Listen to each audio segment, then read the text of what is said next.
right. Welcome, everybody, to the Mutant Agenda. My name is John. Today we're going to look at the X-Men Omnibus reading order. So this is part 2 of that. Something I'm going to do, I kind of realized after the first video that it's really not that beneficial to go through and show you what's in stock and stuff, because if you're watching this a year from now, that information's going to change. Things might come back in print, so we're not going to do that in this one. But what I will do is I will leave links to in-stock trades and cheap graphic novels. I'll leave those in the description, so if you want to go and check the pages, you can see for yourself if they're in stock, if you want to order any of these. All right, so the last we left off was X-Men Mutant Massacre Omnibus. For part 2, we are picking back up with the X-Men Fall of the Mutants Omnibus. This one collects New Mutants 55 through 61, Uncanny X-Men 220 to 227, X-Factor 18 to 26, Captain America 339, Daredevil 252, Fantastic Four 312, Incredible Hulk 336 to 337, and 340, and Power Pack 35. So that this is the whole Fall of the Mutants storyline. So, it covers 7 issues of Uncanny. You get all those other issues in there too. Moving on to the next one, this is the X-Men Inferno Prologue Omnibus. You gotta love how Rogue's suit is affected by my green screen settings. So that collects X-Factor 27 to 32 and Annual 3, Uncanny X-Men 228 to 238, New Mutants 62 to 70 and Annual 4, X-Men Annual 12, and material from Marvel Age Annual number 4 and Marvel Fanfare number 40. Then obviously after that, we got X-Men Inferno Omnibus. So this collects X-Factor 33 through 40, Exterminators 1 through 4, Uncanny X-Men 239 to 243, New Mutants 71 to 75, Power Pack 40 and 42 to 44, Avengers 298 to 300, Fantastic Four 322 to 324, Amazing Spider-Man 311 to 313, Spectacular Spider-Man 146 to 148, Web of Spider-Man 47 to 48, Daredevil 262 to 263 and 265, Excalibur 6 through 7, Mutant Misadventures of Cloak and Dagger number 4, and material from X-Factor Annual number 4. And then we got this beauty. This is X-Men by Chris Claremont and Jim Lee, Omnibus Volume 1. So the iconic duo of Claremont and Lee. And that collects Uncanny X-Men 244 to 269, Annual number 13, and Classic X-Men number 39. Next, we've got an omnibus that actually is not too old. You can probably still find this one in stock. I haven't even opened mine yet because I have the oversized hardcovers.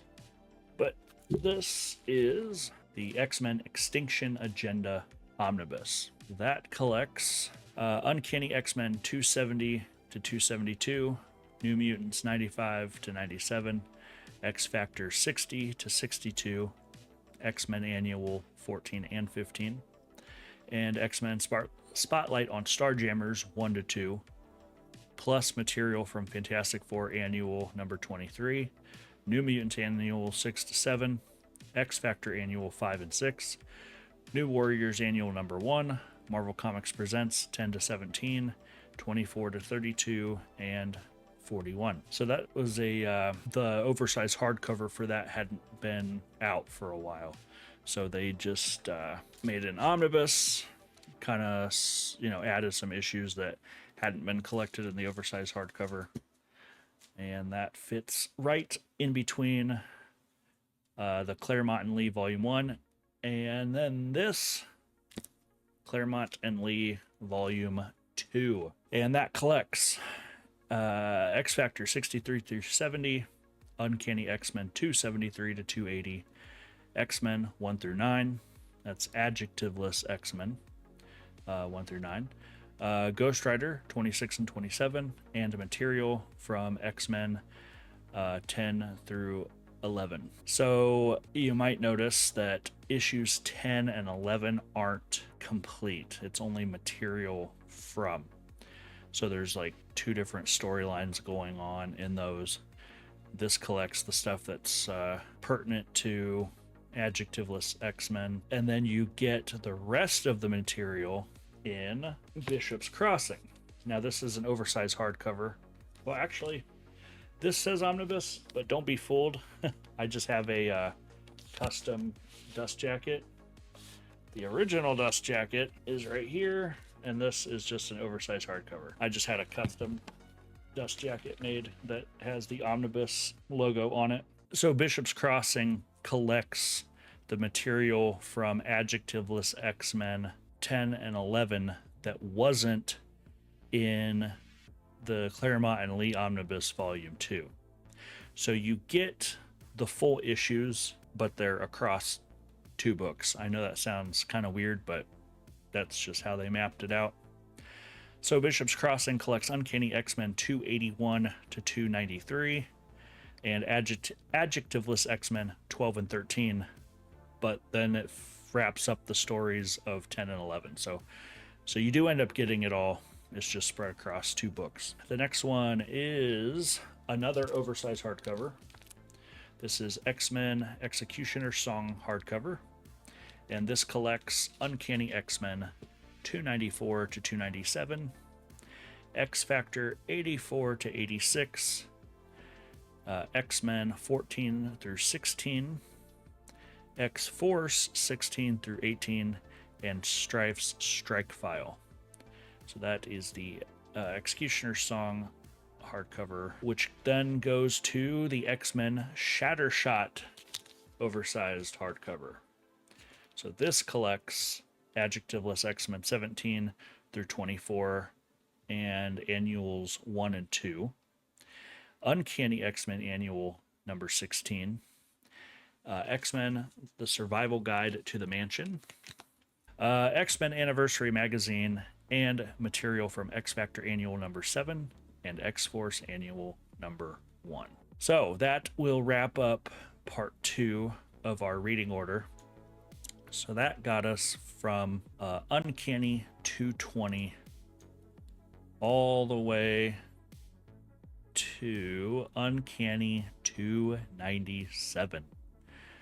It also got us from adjectiveless X-Men 1 all the way to adjectiveless X-Men 24. So not too bad. This is obviously the X-Men Omnibus reading order.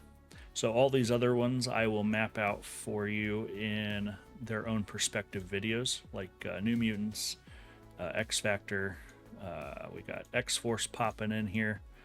So I will do separate videos for all of the comics that were coming out at this time. We'll do Excalibur as well. We'll also do the Wolverine Omnis. So hopefully you guys are enjoying the series, and hopefully you're finding it helpful. I know that when I started collecting Omnibus format, something like this would have been like extremely helpful for me. I had to kind of learn Marvel's system. It's a kind of a weird system for the way they release stuff, and they obviously release it all out of order, and you got to know like what you're getting. All right, I know there's going to be an omnibus coming out called X-Men Blue and Gold Mutant Genesis Omnibus. So that's gonna kind of take the place of some of these hardcovers. The X-Men Blue and Gold Mutant Genesis Omnibus will collect X-Men, adjectiveless X-Men 1 through 16. So it'll also contain a portion of the Claremont and Lee Omnibus. So this one omnibus will get you from issues 1 all the way to issue 16 of Adjectiveless X-Men, and also collects the annual, the first annual. It also has Uncanny X-Men 281, which begins here in Bishop's Crossing and goes to 297. So as far as Uncanny goes, it will combine Bishop's Crossing and Executioner's Song hardcover. It'll also collect Annual 16, so that's nice. That's a bonus because you don't get that until the Shattershot hardcover. It'll collect that Ghost Rider 26 through 27 because you need that piece because that's part of the storyline from X-Men 1 through 9. It's a crossover with Ghost Rider, so you get that. You will get X Factor 84 to 86, which is part of, that's the piece that's part of Executioner's Song. X4 16 to 18, and Strife's Strike File, which obviously is part of Executioner's Song. Material from X Factor number 7, which you get in the Shattershot hardcover. X-Force Annual number 1, which is part of the Shattershot hardcover. And then Marvel Comics presents 89, and X-Men Odd Men Out number 1 from 2008. So essentially, X-Men Blue and Gold Mutant Genesis Omnibus will collect Bishop's Crossing hardcover and Executioner's Song hardcover into one omnibus. Because Bishop's Crossing and Executioner's Song, these two are long out of print, so these are hard to track down. You'd have to go to eBay, but if you're patient enough, I'm pretty sure that omnibus comes out in September. But yeah, that wraps up part 2. So part 3 will be coming out shortly, and I didn't want to make these too long, so I'm going to stop rambling, and I will see you guys in the next video. Have a good day, guys.